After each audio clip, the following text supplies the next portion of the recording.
महर्षि कश्यप की पत्नी दक्ष पुत्री दीति के गर्भ से 2 महान पराक्रमी बालकों का जन्म हुआ। इनमें से बड़े का नाम हिरण्यकश्यप और छोटे का नाम हिरण्याक्ष था। दोनों भाइयों में बड़ी प्रीति थी। दोनों ही महाबलशाली, अमित पराक्रमी और आत्मबल संपन्न थे। दोनों भाइयों ने युद्ध में देवताओं को पराजित करके स्वर्ग पर अधिकार कर लिया। एक समय जब हिरण्याक्ष ने पृथ्वी को पाताल में ले जाकर छिपा दिया, तब भगवान विष्णु ने वराह अवतार लेकर पृथ्वी की रक्षा के लिए हिरण्याक्ष का वध किया। अपने प्रिय भाई हिरण्याक्ष के वध से दुखी होकर हिरण्यकश्यप महेंद्राचल पर्वत पर चला गया। वो भगवान विष्णु द्वारा अपने भाई की हत्या का बदला लेने के लिए ब्रह्मा जी की घोर तपस्या करने लगा।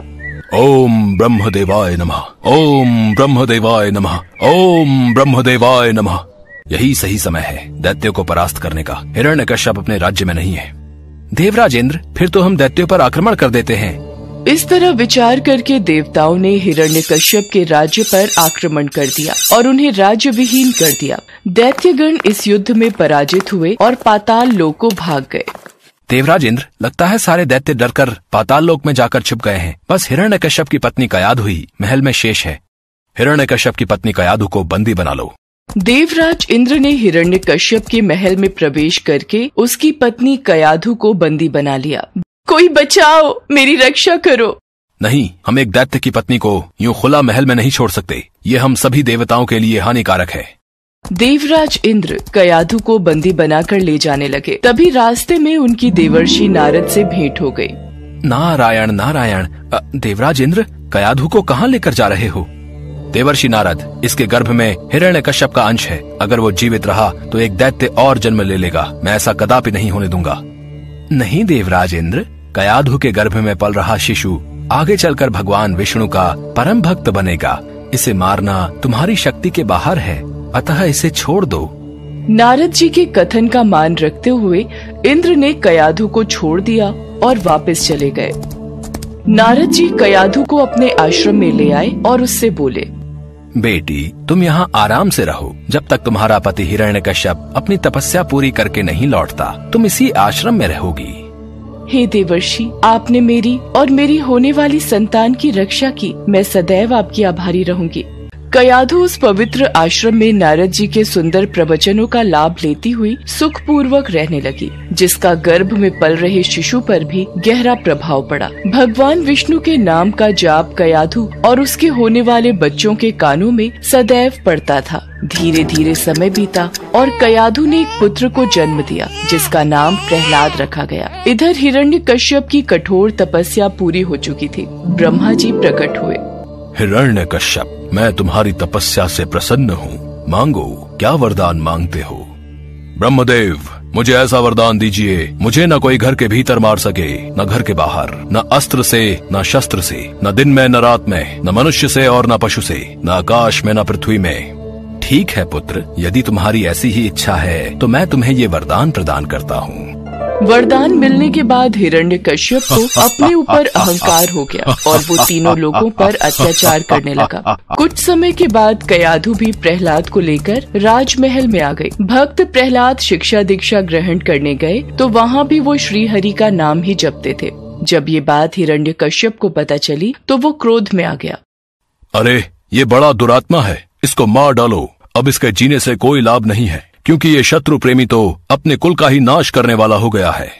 नहीं नहीं स्वामी, ऐसा मत कीजिए। मेरे लाल, मेरे बालक को छोड़ दीजिए। ये आपका पुत्र है। सैनिकों ने प्रहलाद को अनेकों प्रकार से मारने की चेष्टा की, पर उनके सभी प्रयास श्री हरि की कृपा से असफल हो जाते थे। हिरण्यकश्यपु ने प्रहलाद के हाथ पैर बांधकर समुद्र में फेंकवाया, विषैले सांपों से डसवाया और पर्वत शिखर से गिराया, पर भगवान विष्णु के आशीर्वाद से प्रहलाद को कुछ भी नहीं हुआ। विष मिला भोजन खाने के बाद भी प्रहलाद पर कोई असर नहीं हुआ। जब प्रहलाद को मारने के सब प्रकार के प्रयास विफल हो गए, तब हिरण्यकश्यप की बहन होलिका उसके पास आई और बोली, भैया, आप निश्चिंत रहिए, मैं प्रहलाद को गोद में लेकर अग्नि में बैठ जाऊंगी। आपको याद है ना, मेरे पास ब्रह्मा जी द्वारा दी हुई वह शॉल है, जिसे ओढ़कर मेरे ऊपर अग्नि का कोई प्रभाव नहीं होता। यदि ऐसा है होलिका, तो मैं अभी सैनिकों को आदेश देकर बड़ी मात्रा में अग्नि जलाने का प्रबंध करवाता हूँ।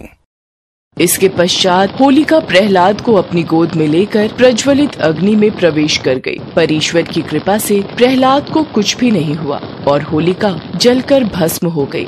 क्या होलिका अग्नि में जलकर भस्म हो गई? इसी समय प्रहलाद को पकड़कर मेरे सामने लाओ। प्रणाम पिताश्री, जय श्री हरि। दुष्ट, तू निर्लज पापी है। मेरे सामने खड़े होकर तू उस हरि का नाम ले रहा है जिसके बल पर तू ऐसी बहकी बहकी बातें करता है। तेरा वो ईश्वर कहाँ है? पिताश्री, श्री हरि तो सभी जगह स्थित हैं। वो सब जगह है तो क्या इस महल में भी है? जी पिताश्री, इस महल में भी है। वो यदि यहाँ है तो मुझे इस खंभे में क्यों नहीं दिखाई देता? क्या तेरा वो विष्णु इस खंभे में भी है?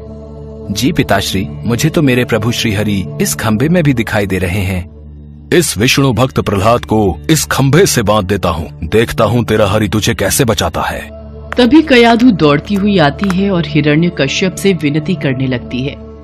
स्वामी, ये बालक है, इसे मत मारिए, मैं आपसे विनती करती हूँ, मेरे पुत्र को छोड़ दीजिए। नहीं, ऐसा नहीं हो सकता।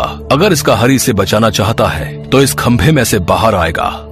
प्रहलाद आंखें बंद किए जय श्री हरि नाम का जाप कर रहा था। ये देखकर क्रोध के मारे हिरण्यकश्यप स्वयं को संभाल नहीं सका और उसने बहुत जोर से उस खंभे पर आघात किया। उसी समय उस खंभे को तोड़कर एक विचित्र प्राणी निकलने लगा जिसका आधा शरीर सिंह का और आधा शरीर मनुष्य का था। ये देखकर प्रहलाद सहित सभा में खड़े सभी लोग घबरा गए। यही भगवान श्री हरि का नरसिंह अवतार था।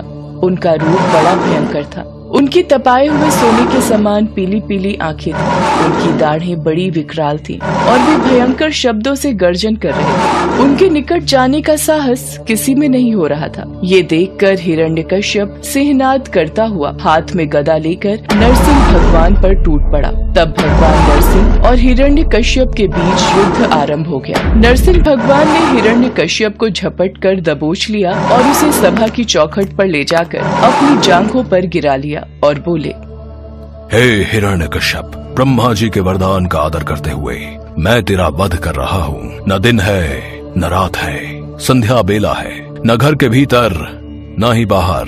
मैं तुझे चौखट पर मार रहा हूँ। न ही मनुष्य और न ही पशु, बल्कि मेरा आधा शरीर मनुष्य और आधा शरीर पशु का है। मैं तुझे किसी अस्त्र या शस्त्र से नहीं, बल्कि मैं तुझे अपने नाखूनों से मार रहा हूँ।